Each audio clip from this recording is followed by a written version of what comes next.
ఆర్థిక ఇబ్బందులు ఉన్న నేను సుమారు గ్లాసులో 20,000 గ్లాసులతో పాటు 1,00,000 పాంప్లెట్లు, కూర్చుని బలలో ఒక 42 బలలో నా శక్తికి సరిపడా నేను చేశాను. కానీ పార్టీ నాకేం చేయలేకపోయింది ఇప్పటికీ ఈ రోజుకి.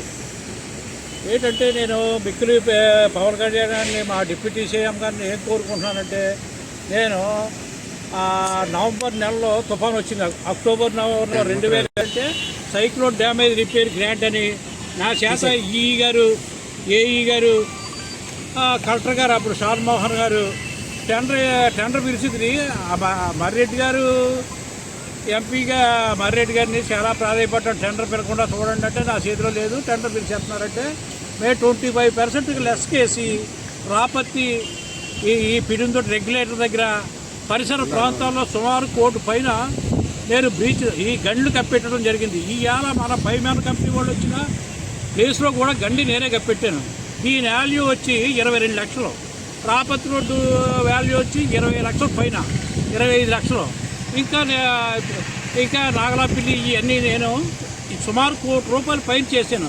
20 నెలలు అయింది. ఇదే సీడీఆర్ గ్రాంట్లోని 15 రోజుల్లో నీకు బిల్లు ఇచ్చేస్తానని చెప్పి ఏఈ డిఈ నా దగ్గర ఉండి మట్టి బదులు గ్రామం తోలించుకుని అర్జెంటుగా 15 రోజుల్లో నా చేత వర్క్ చేయించుకున్నారు.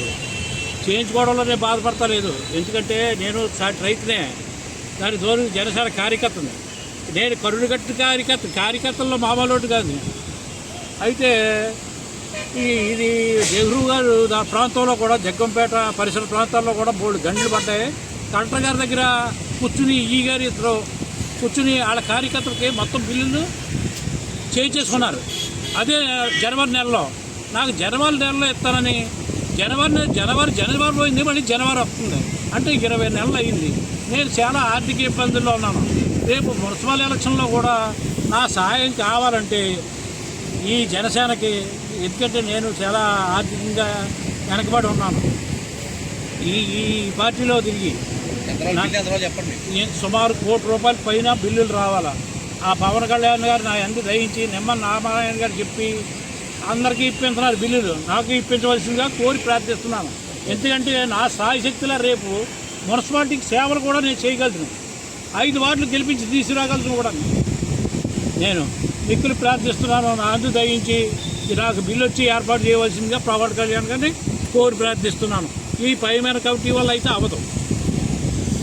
మీరు జనసేన రావాల్సిన బిల్లుల మీద పిమ్మట మర్రెడ్డి గారికి చెప్పాను. మర్రెడ్డి గారిని ఆయన 70% అవగాహన చేసుకున్నాడు పాపం. ఏది ఇక్కడ ఎవరికి ఏం చేయాలో అని. అంటే ధనవంతులు అయ్యారు, కానీ ఈ చిన్నకాటలాగే ఎడుతున్నాను నేను. ఎవరిని నేను ప్రాధాయపడి మనిషిని కాదు, ఎవరిని దేహి అని అడుక్కునే స్వభావం కూడా కాదు. అలాగని కలెక్టర్ గారి దగ్గరికి వెళ్తే మర్రెడ్డి గారు చెప్పారు, చూడండి అతను మనం వద్దన్న టెండర్ వేసి 15 రోజుల్లో పని పూర్తి చేసి చూడండి అంటే మర్రెడ్డి గారు చెప్పాను, తుమ్మల బాబు గారు చెప్పాను, కానీ ఎవరో పట్టించుకునే నాదులు లేడు.